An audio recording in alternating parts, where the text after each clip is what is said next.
Hello बच्चों, my self Sunil मंत्री and you are watching जागृति ऑनलाइन लर्निंग ऐप। बच्चों, अपने 11th क्लास में जो केमिस्ट्री में जो टॉपिक या चैप्टर चल रहा था वो था एटॉमिक स्ट्रक्चर। और एटॉमिक स्ट्रक्चर में अपन ने क्वांटम नंबर्स कंप्लीट किया था।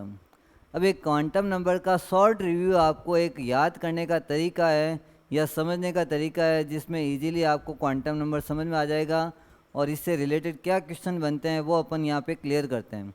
तो अपन आते हैं टॉपिक पे, क्वांटम नंबर के लास्ट एक टॉपिक पे, जो आपको चारों क्वांटम नंबर को एक ही डायग्राम में समझाने का एक आइडिया मैं देता हूँ। हालांकि ये इजीली समझने का एक तरीका है, इसको बुक्स में या आपको कहीं नहीं मिलेगा। तो ये इस समझाने का एक तरीका है जिसमें आपको चारों क्वांटम नंबर्स के लिए दिमाग नहीं लगाना है। क्वांटम नंबर्स का सबका अलग अलग रोल है, यह आपको मैंने बता दिया था, और इसी के बेस पे अपन ये डायग्राम बता रहे हैं कि ताकि चारों क्वांटम नंबर एक ही डायग्राम में आपको समझ में आ जाए, फिर वो एक एक का रोल याद नहीं रखना पड़े, इसी में आपको समझा दें। तो ये मैंने एक एटम लिया है जिसमें सेंटर में न्यूक्लियस है और न्यूक्लियस के अराउंड ये सेल्स है। सेल्स के नंबर अगर लिखने हैं तो लिख सकते हैं first shell, second shell, third shell और फोर्थ सेल। ये अरेंजमेंट है। अब अपन को मालूम है फर्स्ट सेल के अंदर एस सब सेल ही होता है, तो इसका नाम रख देते हैं 1s। सेकंड सेल के अंदर दो सब सेल्स होती है, एक 2s होता है और दूसरा कौन सा होता है 2p, तो ये 2p हो गया। फिर थर्ड के अंदर अपन थोड़ा सा अलग कलर से बनाते हैं ताकि आपको इजीली ये चीज़ समझ में आए। थर्ड के अंदर तीन सेल्स सब सेल्स आएगी, 3s भी आएगा और 3p भी आएगा, और उसके बाद में एक डी चालू हो जाता है थर्ड से ही, तो ये 3D आ गया। और फोर्थ के अंदर चार सब सेल्स आ जाएगी, 4 सब सेल्स आएगी। ये एक समझाने का थोड़ा सा तरीका है ताकि आपको इजीली ये टॉपिक क्लियर हो जाए, इसके लिए मैंने ये बनाया है।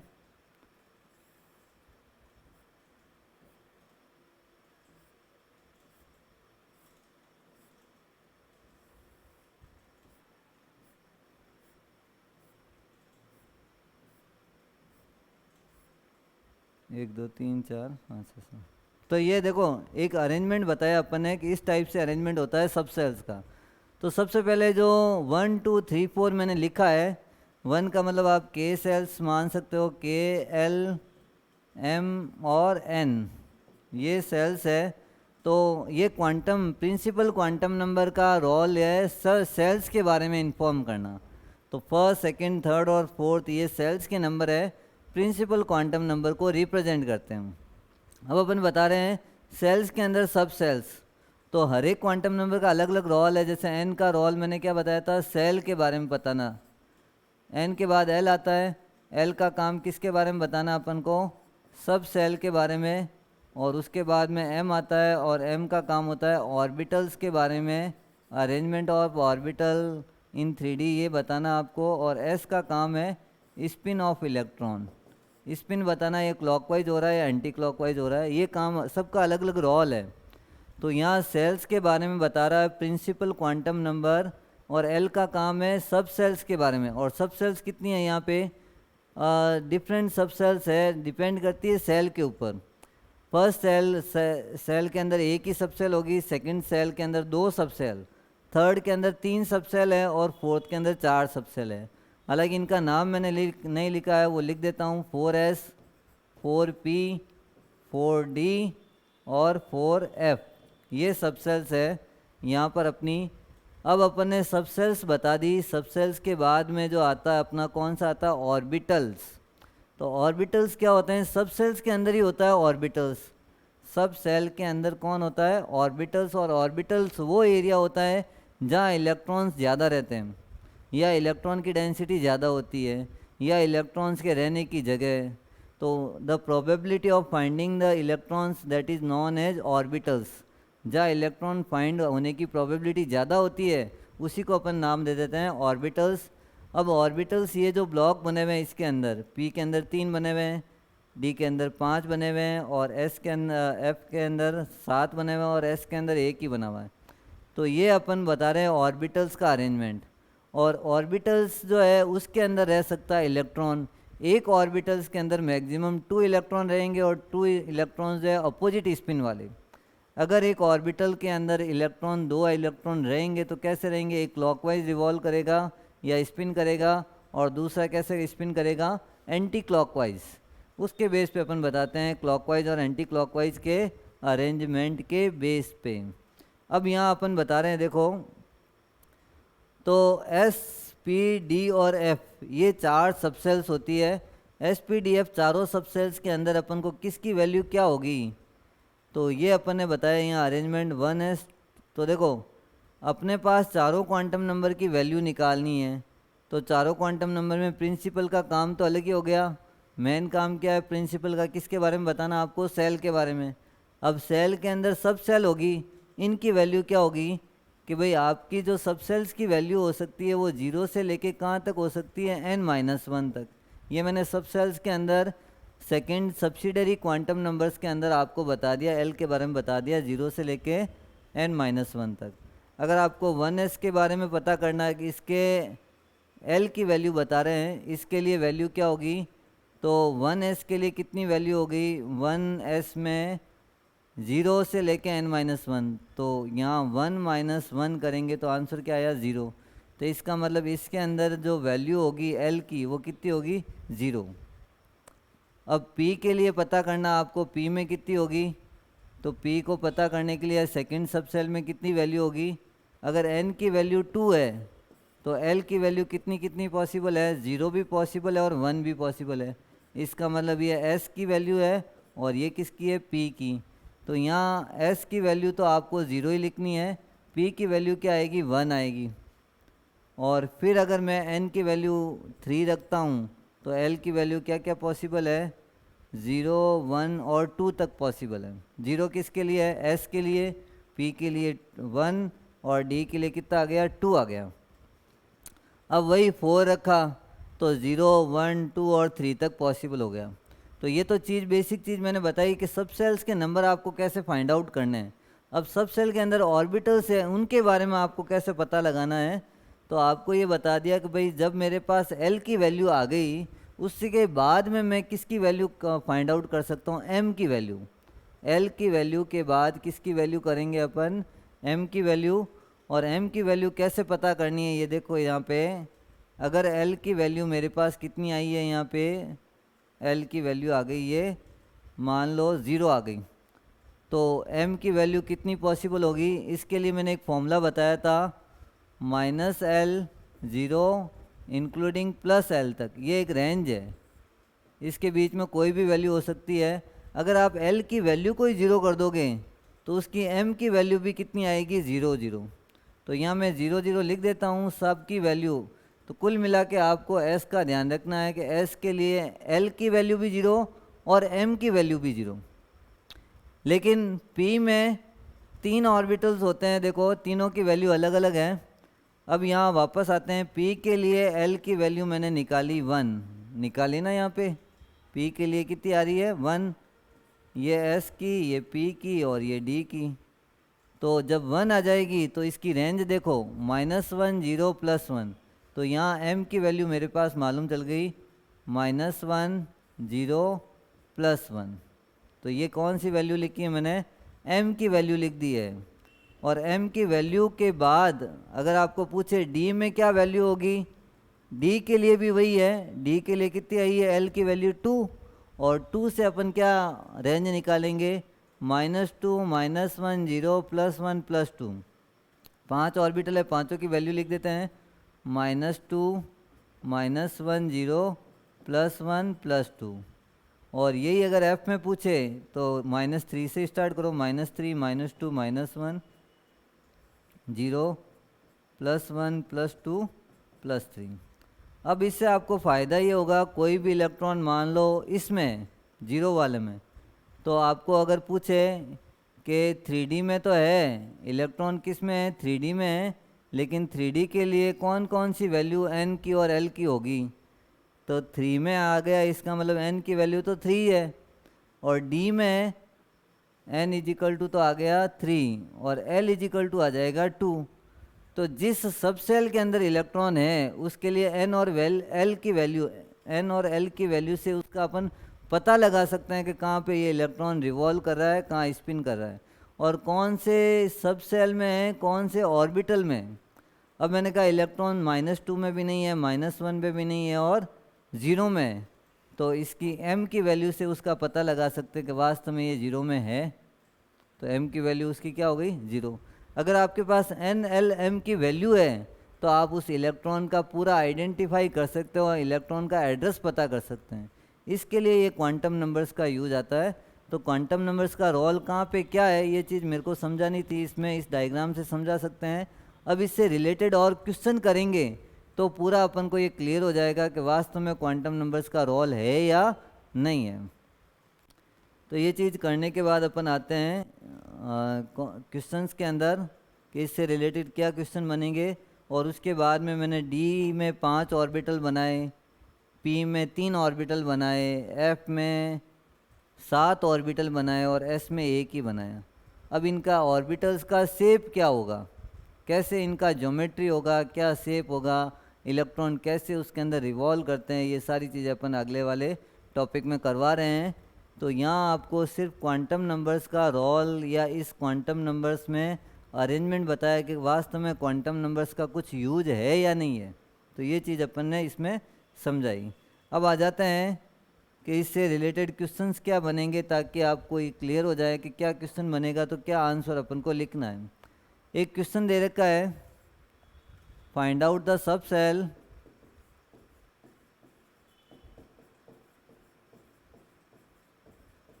सब cell if value of n equal to 3 and l equal to 2। n की और l की वैल्यू दे रखी है और आपको सब सेल का पता करना है। तो सब सेल कौन कौन सा होगा, देखो अगर n 3 है तो अपन को मालूम है 3 सेल है, थर्ड सेल है, और l इक्वल टू 2 है, और L2 किसके लिए आता है, D सब सेल के लिए। तो आपको आंसर में क्या लिखना पड़ेगा, 3D सब सेल। तो 3D सब सेल से ये आपको पता लगाना है। लेकिन आपको क्वेश्चन में दे दिया if n equal to 3 and l equal to 3, तो it is not possible because value of l is less than n। l की वैल्यू हमेशा n से कम होगी, इक्वल नहीं होगी। तो आपको ये पता रखना है इसके अंदर n की वैल्यू हमेशा ज़्यादा होगी और l की वैल्यू कम हो सकती है। तो यहाँ अगर आपको पूछे कि n की वैल्यू मैंने दे दी 5 और l की वैल्यू 1, तो बताओ कौन सा सब सेल बनेगा। उसके लिए देते हैं 5 तो हो गया उसका सेल का नंबर, और l की वैल्यू आपको बताता है सब सेल कौन सा है। अगर 0 आए तो S, 1 आए तो P, 2 आए तो D और 3 आए तो F। तो यहाँ 1 आ रहा है तो लिखेंगे 5P। तो ये इसके अंदर, और किसके अंदर कितने इलेक्ट्रॉन्स आएंगे ये भी आपको मैं क्लियर कर दूँ। एस के अंदर एक ही ऑर्बिटल होता है, मैक्सिमम 2 इलेक्ट्रॉन आते हैं। पी के अंदर 3 ऑर्बिटल होते हैं तो मैक्सिमम 6 इलेक्ट्रॉन आएंगे।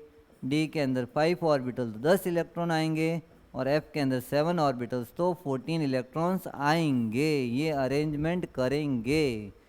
तो अपन ने ये चीज़ क्लियर किया है यहाँ पे कि इलेक्ट्रॉन्स कैसे अपन को इसमें अरेंजमेंट कर सकते हैं। ये इससे रिलेटेड क्वेश्चन किया। अब आपको बोल दिया कि भाई मैंने n की वैल्यू दे दी 3, l की वैल्यू 1 और m की वैल्यूज़ क्या क्या पॉसिबल है, उससे कौन कौन से सबसेल्स पॉसिबल है या ऑर्बिटल्स पॉसिबल है। तो n की वैल्यू 3 और p, और 3p में 3 ऑर्बिटल्स पॉसिबल है। p के अंदर 3 ऑर्बिटल्स आते हैं, कौन कौन से हैं, px, pz और py। लेकिन इनके लिए m की वैल्यू जो होगी वो अलग अलग है। इसके लिए -1, 0 और +1। तो ये आपको क्वेश्चंस में मिल सकता है। n और l की वैल्यू से आपको बोल देंगे कौन सा सबसेल बनेगा, या आपको देंगे n, l और m की वैल्यू भी दे दी, फिर आप कहोगे कि भाई इसमें इनकी क्या रेंज आएगी या कौन सा ऑर्बिटल होगा। जैसे आपको मैं इसी पे देता हूँ एक क्वेश्चन, n इजिकल टू दे दिया मेरे को 2, l इक्वल टू 1 और m इजिकल टू दे दिया 0, तो कौन सा ऑर्बिटल होगा। तो n की वैल्यू 2, इसका मतलब ये 2 तो आ गया। इसका n की वैल्यू सेल के बारे में, l की वैल्यू 1, इसका मतलब p ऑर्बिटल्स है, p सबसेल्स है। p सबसेल्स के अंदर 3 ऑर्बिटल्स हैं, px, pz और py। और यहाँ पे भी मेरे को m की वैल्यू 0 दे दी। अब 0 किसके लिए है? pz के लिए। तो आपको क्या लिखना है आगे? 2 के बाद में क्या लगाना? pz। इससे आपको मालूम चल जाएगा कि वास्तव में ये इलेक्ट्रॉन्स जो है pz में है या px में है या py में है। इससे आपको इलेक्ट्रॉन का एड्रेस पता करेंगे, इलेक्ट्रॉन की एनर्जी पता करेंगे, इलेक्ट्रॉन्स के बारे में सारा जो मोमेंटम है, उसका रेडियस है, ये सारी चीज़ें अपन पता करने के लिए ये चारों क्वांटम नंबर्स का यूज़ होता है।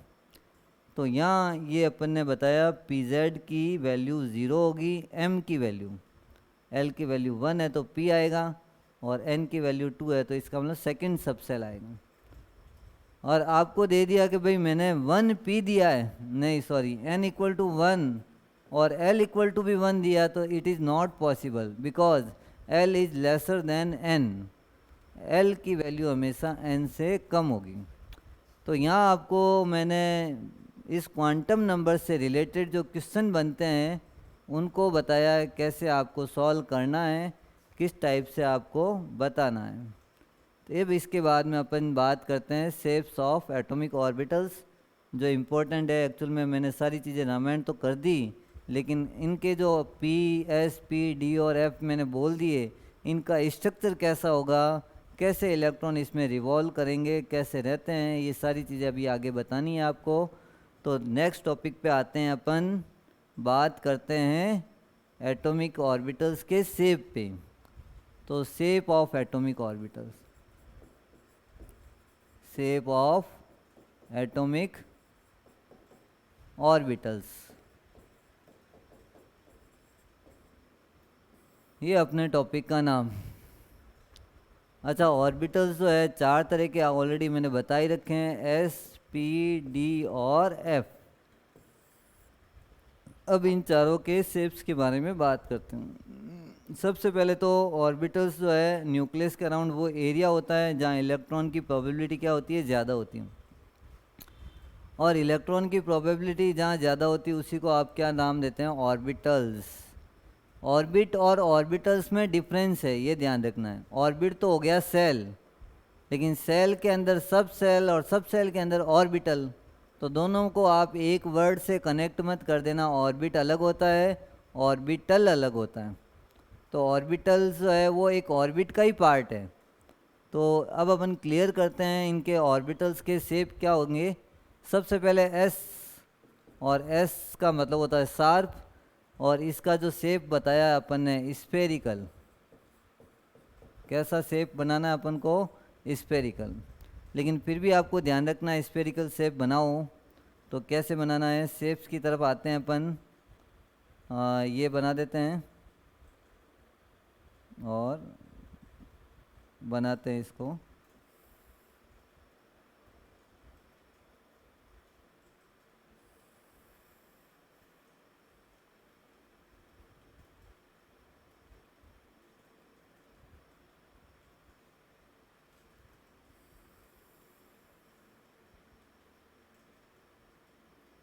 तो ये मैंने अलग अलग शेप्स बनाए हैं इसको, ताकि फिल कर दें, ताकि आपको इजीली ये चीज़ समझ में आ जाए।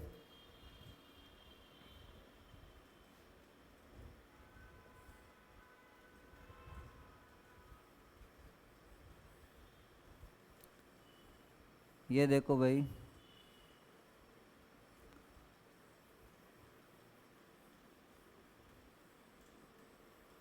थोड़ा सा आपको लग रहा होगा कि अलग से, क्योंकि हर चीज़ को समझाने के लिए कुछ न कुछ अपन को इसमें करना पड़ता है, ताकि आपको वो टॉपिक इजीली क्लियर हो जाए। और इसके बाद में ये यहाँ पे कर देता हूँ मैं कलर।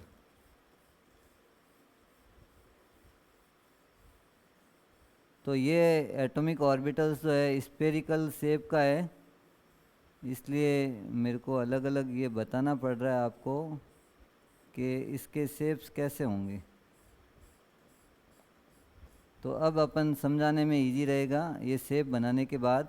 देखो, अपन कहते हैं ये जो अंदर इसमें है सेंटर में, तो ये जो बीच वाला जो ऑर्बिटल है इसको 1s नाम देंगे, और इसके बाहर जो आपको कुछ लाइंस दिख रही है वो कौन सा है, 2s। तो 1s और 2s है, थोड़ा सा इसमें कम कर देते हैं ताकि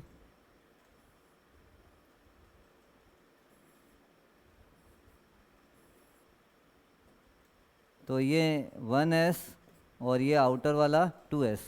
मैंने कहा एक मान लो बॉल है, बॉल जो ऑर्बिटल है सबसे फर्स्ट बॉल है वो तो हो गया अपना 1s सब सेल। अब 1s के बाहर अपन एक फुटबॉल और डाल देते हैं, ऊपर और फुटबॉल लगा दी। अब फुटबॉल लगाते ही ऐसा स्ट्रक्चर अपन को दिखेगा, ये अंदर वाली बॉल, इसके बीच में गैप आ गया, वाइट वाइट गैप दिख रहा है। उसके बाद वापस ये वॉयलेट कलर का या ब्लू कलर का, तो आपको इस 1s और 2s के बीच में कुछ गैप दिख रहा है, कुछ खाली स्पेस दिख रहा है जहाँ इलेक्ट्रॉन है ही नहीं। जहाँ मैंने डार्क किया वहाँ तो इलेक्ट्रॉन की डेंसिटी ज़्यादा है।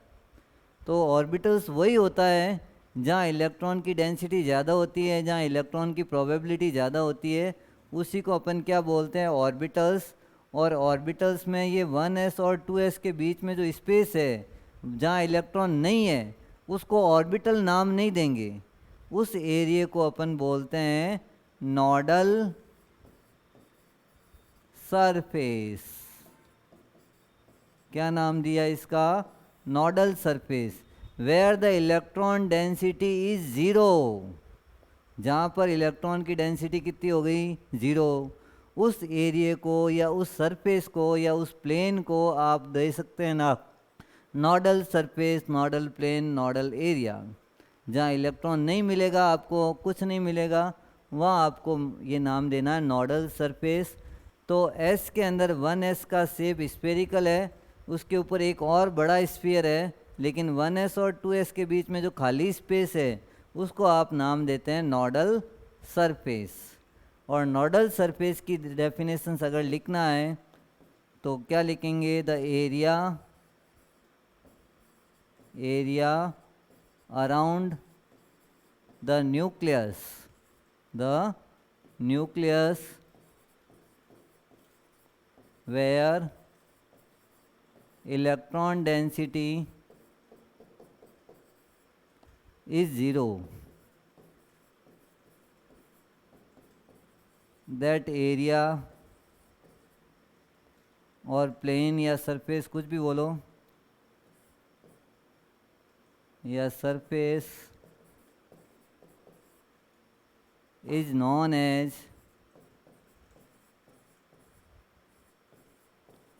नोडल प्लेन और सरफेस, प्लेन और सरफेस। जहाँ इलेक्ट्रॉन आपको नहीं मिलेगा, जिस सरफेस पे या प्लेन पे आपको इलेक्ट्रॉन नहीं मिलेगा, उसी को आप नाम दोगे नोडल सरफेस या नोडल प्लेन। तो ये डायग्राम मैंने S का बनाया है, और S का स्फेरिकल डायग्राम होता है। यहाँ तो इलेक्ट्रॉन की डेंसिटी ज़्यादा है, और इलेक्ट्रॉन की डेंसिटी को आप लिख सकते हो साइन स्क्वायर से। तो यहाँ साइन स्क्वायर की वैल्यू ज़्यादा है, यहाँ ज़ीरो हो गई, फिर साइन स्क्वायर की वैल्यू और वापस बढ़ रही है। तो साइन स्क्वायर वो है जहाँ इलेक्ट्रॉन की डेंसिटी ज़्यादा होती है, प्रोबेबिलिटी ज़्यादा होती है। साइन को अपन वेव फंक्शन से बोलते हैं, और साइन स्क्वायर को इलेक्ट्रॉन की डेंसिटी से रिप्रेजेंट कर सकते हैं। तो ऑर्बिटल भी वही होता है जहाँ इलेक्ट्रॉन्स ज़्यादा मिलने की प्रोबेबिलिटी है। और ये मैंने एक डायग्राम के थ्रू बताया है कि कैसे इसका शेप स्फेरिकल आएगा। ये 1s का शेप हो गया।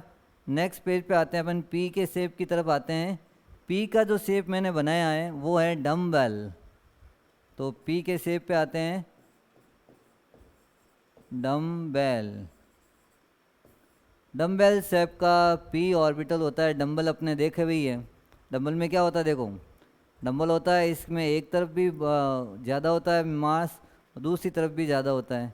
इसका मतलब 8 शेप का जो स्ट्रक्चर बनेगा वो होता है डम्बल। और डम्बल जो होते हैं वो एक्सिस पे अरेंज कर सकते हैं। अपने पास 3 एक्सिस पॉसिबल होते हैं, एक्स, वाई और जेड। ये अपन कौन सा एक्सिस मान लेते हैं, एक्स, ये वाई और जेड। और पी में जो ऑर्बिटल्स भी होते हैं तो कितने होते हैं, 3 ऑर्बिटल्स होते हैं। अब 3 ऑर्बिटल्स को आपको एक्सिस पे अरेंज करना है, कैसे करना है और शेप कैसा बनाना है, डम्बल। तो आप ऐसे बना सकते हो, ये बना दिया। ये एक्सिस मैंने जो लिया है ये कौन सा ले लिया यहाँ पे, एक्स एक्सिस। तो पी एक्स का ये डायग्राम मैंने बना दिया यहाँ पे। ये डायग्राम किसका बना हुआ, पी एक्स का, और इस टाइप का डंबल शेप का बनेगा। अब पी वाई का अगर बनाना है तो कैसे बनाएंगे, पी वाई की तरफ आते हैं। ये पी वाई का शेप, ये वाई एक्सिस, फिर ये थोड़ा सा टेढ़ा जा रहा है क्योंकि स्पेस नहीं है यहाँ पे, तो बना देते हैं फिर भी। ये देखो, ये वाई एक्सिस, और ये जो इस शेप बनेगा ये किसका बना है स्ट्रक्चर, अपन ने पी वाई का। अब अपन को जेड का भी बनाना है तो जेड का इसी पे बना देते हैं ताकि प्रॉब्लम्स नहीं आए वापस। यहाँ से गए, यहाँ बना दिया। अब ये जो एक्सिस अपन ले रहे हैं वो कौन सा एक्सिस ले रहे हैं, जेड एक्सिस, तो ये स्ट्रक्चर जेड का है। अब आपको अगर पूछे कि बताओ कौन से प्लेन पे इलेक्ट्रॉन की डेंसिटी नहीं है, अब देखो इस लोब पे तो है, इस लोब का मतलब इस एक्सिस पे भी है और इस एक्सिस पे भी है, तो ये एक्सिस ही कौन सा है, एक्स एक्सिस है। और एक्स एक्सिस नाम ही इसलिए दिया कि एक्स एक्सिस पे इलेक्ट्रॉन की डेंसिटी ज़्यादा है। अब लेकिन एक्स एक्सिस के कौन से प्लेन पे इलेक्ट्रॉन नहीं है, तो आप यहाँ ध्यान दो, अगर मैं इसके यहाँ सीधी लाइन खींचूँ या एक प्लेन बनाऊँ इसको क्रॉस करके जिससे इसके दो टुकड़े हो जाएं, तो अगर ये एक प्लेन बनाऊंगा और इस प्लेन पे अगर देखते हैं तो इस प्लेन पे नोड आ रहा है, इस प्लेन पे क्या आ रहा है, नोड आ रहा है। और नोड जहाँ होता है वहाँ इलेक्ट्रॉन की डेंसिटी नहीं होती है, इसको नोडल प्लेन बोल सकते हैं। लेकिन नोडल प्लेन कौन सा होगा, एक्स को छोड़ो, पीछे प्लेन कौन सा बचा हुआ है, ये इसके बाहर जो आ रहा है वो वाई और इसके ऊपर जा रहा है वो जेड। तो दो इसमें एक्सिस आ रहे हैं, एक तो वाई आ रहा है और एक जेड आ रहा है, उस प्लेन को अपन क्या बोलेंगे, वाई जेड प्लेन। तो यहाँ नोडल प्लेन इसके लिए, किसके लिए, पी एक्स के लिए, नोडल प्लेन क्या होगा, nodal plane is equal to Y Z. X को छोड़ के जो प्लेन बचा हुआ था वो था वाई जेड, तो नोडल प्लेन का नाम अपन ने लिख दिया वाई जेड। अब देखो वाई पे तो इलेक्ट्रॉन है लेकिन यहाँ इलेक्ट्रॉन नहीं मिल रहा अपन को, इस प्लेन पे नहीं मिल रहा। ये प्लेन कौन सा है, इधर तो एक्स जा रहा है और इसके बाहर क्या आ रहा है, जेड आ रहा है। तो ये प्लेन जब अपन बनाएंगे, ये वाला प्लेन, इस प्लेन को नोडल प्लेन बोलेंगे और इसका नाम बताएंगे नोडल प्लेन का। वाई को छोड़ दो, प्लेन बचा एक्स जेड, तो ये नोडल प्लेन हो गया एक्स जेड। अब लास्ट आ जाता है पी जेड को छोड़ो, पीछे बचा नोडल प्लेन, और नोडल प्लेन लिखना अपन को नोडल प्लेन, इसमें नोडल प्लेन आ जाएगा एक्स वाई। तो यहाँ हर एक ऑर्बिटल्स के लिए अलग अलग नोडल प्लेन बन रहा है, और इस प्लेन को याद रखने का तरीका सिर्फ एक ही है कि आपने जो ये लिखा है एक्स एक्सिस बनाया है, पी एक्स बनाया है, एक्स को छोड़ के बाकी जो प्लेन बचा वो वाई जेड प्लेन है, तो इसका नोडल प्लेन भी क्या आ गया, वाई जेड। आपने वाई पे बनाया है तो वाई को छोड़ो और पीछे जो बचा प्लेन वो कौन सा, एक्स जेड है। और इसमें जो है एक्स और वाई जो है इसमें प्लेन बचा हुआ, लेकिन जेड को छोड़ के जो बताया। तो मैंने पी ऑर्बिटल्स के तीनों शेप बता दिए हैं। पी में 3 ही ऑर्बिटल होते हैं और इनका नाम डम्बेल रखा हुआ है, और इसमें अपन शेप्स जो है डम्बल इस टाइप से आपको बनाने हैं अलग अलग एक्सिस पे, और ये एक्सिस जो है अरेंजमेंट इस टाइप से अपन को करना है। नोडल प्लेन वो सरफेस है या वो प्लेन है जहाँ पे इलेक्ट्रॉन की डेंसिटी आपको 0 मिलेगी, इसलिए उसका नाम क्या रखा हुआ है, नोडल प्लेन। अब आ जाते हैं अपन नेक्स्ट जो है डी सब सेल के ऑर्बिटल्स के स्ट्रक्चर्स की तरफ। तो नेक्स्ट पेज पे लेते हैं डी सब सेल्स के ऑर्बिटल, डी ऑर्बिटल्स। तो डी में अपन को मालूम है 5 ऑर्बिटल्स होते हैं। कितने ऑर्बिटल्स होते हैं, 5। अब पांचों के नाम और इनके शेप्स जो है, पांचों के नाम ये होंगे, D X Y, D Y Z, D X Z, D D X square Y square और D Z square. Z square बीच में रखता है, एक्स वाई और इधर उधर लिख सकते हैं अपन। तो ये 5 ऑर्बिटल्स होते हैं और पांचों के नाम ये हैं, और इनका जो शेप का नाम होता है, डी ऑर्बिटल के शेप का नाम है डबल डम्बल, डबल डम्बेल। अब डबल डम्बल शेप कैसे बनेगा, कैसे ये ऑर्बिटल्स के स्ट्रक्चर अपन बनाएंगे, तो आते हैं फर्स्ट डी एक्स वाई की तरफ ही जाते हैं, और ये शेप कैसे बनेगा अपन बता देते हैं। शेप बनाना अपन को कैसा है, डबल डम्बल। तो अलग कलर से बनाते हैं ताकि आपको ये चीज़ क्लियर हो कैसे बनानी है। अपन 2 एक्सिस ले रहे हैं, एक इधर x और एक इधर y। ये जो स्ट्रक्चर मैं बनाऊंगा वो डी एक्स वाई का है। किसका है, डी एक्स वाई का। अब अपन कह रहे हैं कि इसने बोला डबल डम्बल बनाना है, लेकिन डबल डम्बल जो है आपको x और y एक्सिस पे ही बनाना है। तो x एक्सिस तो ये ओनली x पे ही नहीं बना सकते, नहीं तो वो हो जाता डी एक्स, या ओनली y पे भी नहीं बना सकते। x और y के बीच में इलेक्ट्रॉन की डेंसिटी को ज़्यादा रख कर आपको डबल डम्बल बनाना है। तो ये शेप इस टाइप से आपको मिलेगा, एक ऑर्बिटल ऐसे आएगा और एक शेप ऐसे आएगा, ये डबल डम्बल का शेप। अब डबल डम्बल के शेप में आपने देखा ये एक्स एक्सिस है, वाई एक्सिस है, और एक्स और वाई के दोनों के बीच में इलेक्ट्रॉन की डेंसिटी आपको क्या मिलेगी, ज़्यादा मिलेगी। उसके बेस पे अपन ने ये शेप बनाया है। अब आपको इसमें पता लगाना है कि भाई यहाँ नोडल पे सरफेस या नोडल प्लेन कौन सा होगा। हालांकि प्लेन ही होता है, सरफेस वो होता है किसी एक स्फेरिकल होता है तो उसका सरफेस काउंट करते हैं, उसके लिए प्लेन वर्ड यूज़ नहीं करते। लेकिन अगर कोई मान लो इस सीधी लाइन में है तो उसके लिए आप प्लेन वर्ड ले सकते हैं। तो यहाँ प्लेन जो है अपन देखो इधर ये एक्स एक्सिस है, और एक्स से ये बाहर जो एक्सिस जा रहा है वो कौन सा है, जेड एक्सिस। तो एक्स और जेड पे तो इलेक्ट्रॉन नहीं मिलेगा, मिलेगा कहाँ पे, एक्स और वाई के बीच में। तो यहाँ नोडल प्लेन 2 बनेंगे। तो इसके नीचे ही मैं लिख देता हूँ नोडल प्लेन, नोडल प्लेन। और 2 नोडल प्लेन कौन से मिलेंगे मेरे को, एक तो ये हो गया, इधर से मैं समझा रहा हूँ मार्कर से, देखो ये एक्स एक्सिस, ये वाई एक्सिस, और ये बाहर वाला जेड एक्सिस। तो एक तो प्लेन ये वाला हो गया एक्स जेड, कौन सा, एक्स जेड, और एक प्लेन ये हो गया वाई जेड प्लेन। तो 2 प्लेन लिख देते हैं, एक तो एक्स जेड प्लेन और एक वाई जेड प्लेन। लेकिन एक्स वाई पे आपको इलेक्ट्रॉन की डेंसिटी ज़्यादा मिलेगी, इसलिए नाम रखा है डी एक्स वाई ऑर्बिटल्स। अब आपको सेकंड जो स्ट्रक्चर बनाना है वो है वाई जेड का। वाई जेड के लिए सेम ऐसा कर लेंगे अपन, एक्सिस को ही चेंज कर देंगे, क्योंकि ये जो डायग्राम बनते हैं वो 3D बनते हैं, और 3D पे अपना जो बोर्ड होता है वो 2D होता है। 2D पे 3D चीज़ें बनाने पॉसिबल नहीं होते हैं, फिर भी अपन ट्राई यही करते हैं कि ज़्यादा से ज़्यादा या ईजी से ईजी आपको ये चीज़ समझ में आए। तो मेरे को जो डायग्राम बनाना है वो अब किसका बनाना है, वाई जेड का। वाई जेड के लिए देखो इधर ये एक मैं प्लेन खींच रहा हूँ, वाई एक्सिस और जेड एक्सिस। अब अपन वही शेप्स काम में लेंगे।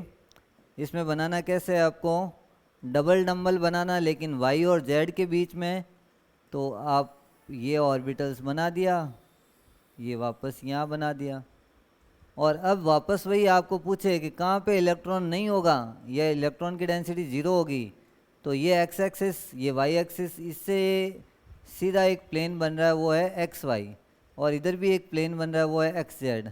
तो इसके लिए नोडल प्लेन अपन लिखेंगे, लेकिन पहले इसका नाम लिख देते हैं। कौन सा ऑर्बिटल अपन ने बनाया, डी वाई जेड बनाया, और नोडल प्लेन, नोडल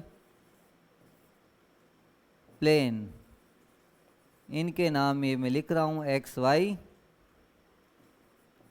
और एक्स जेड, ये 2 प्लेन बन रहे हैं। तो 2 शेप्स मैंने बता दिए डबल डम्बल के, डी एक्स वाई हो गया, डी वाई जेड हो गया।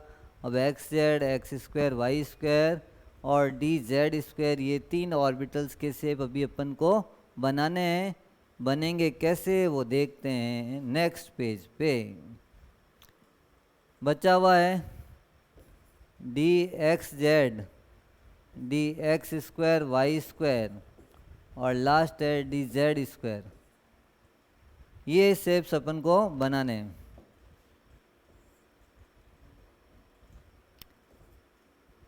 तो यहाँ बनाने के लिए अपन एक्स जेड पे आते हैं। एक्स जेड कौन कौन से बनाएंगे देखते हैं यहाँ पर टॉपिक के ऊपर।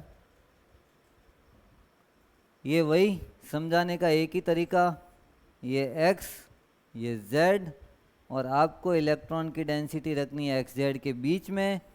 तो ये एक ऑर्बिटल्स और ये एक ऐसा हो, तो ये टोटल डी एक्स जेड का ऑर्बिटल्स का शेप नाम लिख देता हूँ इसका डी एक्स जेड। अब वापस प्लेन पूछें तो ये y प्लेन की तरफ आ रहा है, x और y पे नहीं है और y और z पे नहीं है। तो nodal plane, nodal plane X Y and Y Z, ये दो प्लेन बन रहे हैं। अब नेक्स्ट जो टॉपिक आ रहा है D X square Y square पे, टॉपिक में नाम लिख देते हैं ये एक्स स्क्वायर वाई स्क्वायर। यही समझना आपको, वापस एक्स और वाई एक्सिस बनाना पड़ेगा, ये एक्स एक्सिस ये वाई एक्सिस। लेकिन यहाँ देखो एक्स वाई का नाम नहीं है, एक्स स्क्वायर वाई स्क्वायर। इसका मतलब एक्स के ऊपर स्क्वायर और वाई के ऊपर स्क्वायर। एक्स पे भी इलेक्ट्रॉन को ज़्यादा करना है और वाई पे भी इलेक्ट्रॉन को ज़्यादा करना है, एक्स और वाई के बीच में नहीं करना है। तो आपको जब शेप बनाना है तो थोड़ा सा ध्यान दे के बनाओ।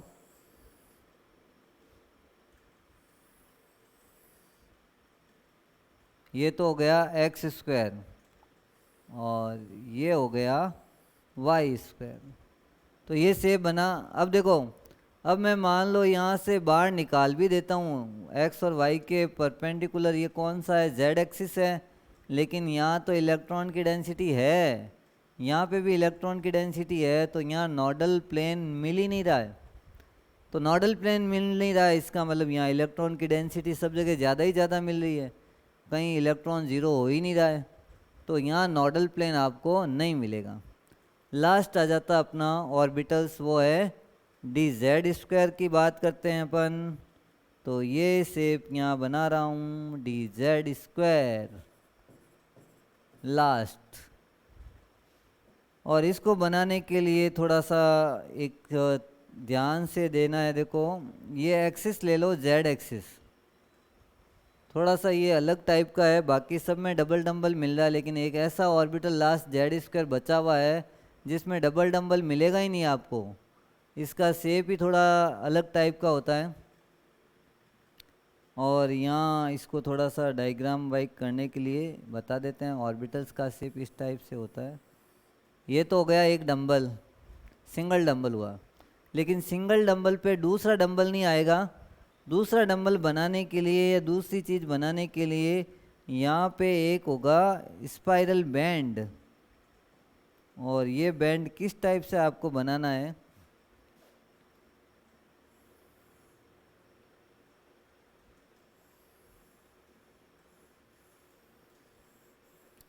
ये ऐसा एक बैंड दिखेगा।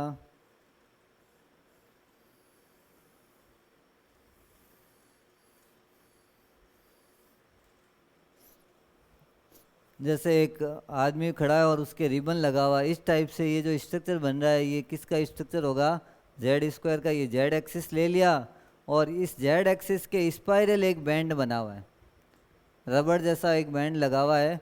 ये बैंड जो है वो एक्स और वाई एक्सिस पे भी आ रहा है।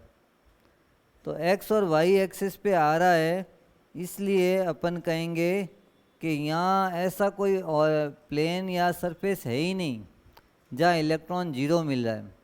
तो इसमें भी आपको नोडल प्लेन नहीं मिलेगा। तो आज जो अपन ने डी में जो 5 ऑर्बिटल बनाए और ऑर्बिटल्स के शेप को कौन सी चीज़ ध्यान रख के बनाई अपन ने, डबल डंबल। एक सिर्फ आपको किसका ध्यान नहीं रखा अपन ने, जेड एक्सिस का, क्योंकि इसका नाम ही क्या था D Z square. D Z square पे 2 ऑर्बिटल्स को कैसे शेप करना है ये पॉसिबल नहीं था। तो एक ऑर्बिटल या एक ये अपन ने डंबल बनाया और उसके चारों तरफ एक रिंग बना दी। वो रिंग जो है सेकंड डंबल को रिप्रेजेंट कर सकती है, उस बैंड को रिप्रेजेंट कर सकती है। लेकिन रिंग जो आई हुई है वो एक्स वाई एक्सिस पे है, और ये अपना जो बना हुआ ये किस पे है, जेड एक्सिस पे है। तो इसलिए ये 3D स्ट्रक्चर है, और इसमें भी आपको इलेक्ट्रॉन की डेंसिटी कहीं पे भी जीरो नहीं मिलेगी। ओनली 3 ऑर्बिटल्स मिले मेरे को जहाँ इलेक्ट्रॉन का डेंसिटी जीरो मिल सकता है। वो नोडल प्लेन जो है उसमें दो नोडल प्लेन आए थे, उन ऑर्बिटल्स के नाम है D X Y, D Y Z और डी एक्स जेड। जहाँ आपको इलेक्ट्रॉन का नोडल प्लेन नहीं मिला उन ऑर्बिटल्स के नाम है D X square Y square और डी जेड स्क्वायर। याद रखने का एक ही तरीका, जिसके ऊपर स्क्वायर आया उस पर कोई नोडल प्लेन नहीं मिला, और जिन पे स्क्वायर नहीं आया इसका मतलब उनके ऊपर आपको नोडल प्लेन मिला। तो ये आज की अपन ने जो क्लास है इसमें सारे ऑर्बिटल्स के स्ट्रक्चर बताए। नेक्स्ट जो क्लास में अपन करवाएंगे कि किसी भी एलिमेंट का इलेक्ट्रॉनिक कॉन्फ़िगरेशन कैसे आपको बनाना है, ऑफ बाउ प्रिंसिपल क्या बताता है, N+L लॉ क्या बताता है, पाउली लॉ क्या बताता है, हुंड लॉ क्या बताता है, ये सारी चीज़ें आपको क्या समझाती है, कैसे इन पे क्वेश्चंस बनते हैं। एटॉमिक ऑर्बिटल्स में शेप्स पे क्वेश्चन बन सकता है, p ऑर्बिटल्स का शेप बना सकते हैं किसी एक का, या d का एक शेप पे क्वेश्चंस बन सकता है। और क्वांटम नंबर्स का कैसे अपन को यूटिलाइज करना है ये अपन ने आज इस टॉपिक के अंदर बताया। कल अपन स्टार्ट करेंगे इलेक्ट्रॉनिक कॉन्फ़िगरेशन, जिसमें किसी भी एलिमेंट का इलेक्ट्रॉन्स कैसे अपन को फिल करना है उसके बेस पे। तो thank you for joining this class. अगर आपने अभी तक इन चैनल्स को या इस ऐप को डाउनलोड नहीं किया है तो जल्दी से जल्दी कीजिए, ताकि आपकी जो कोई भी क्लास मिस नहीं हो, रेगुलर आपको अपडेट्स मिलते रहें। Thank you for joining this class.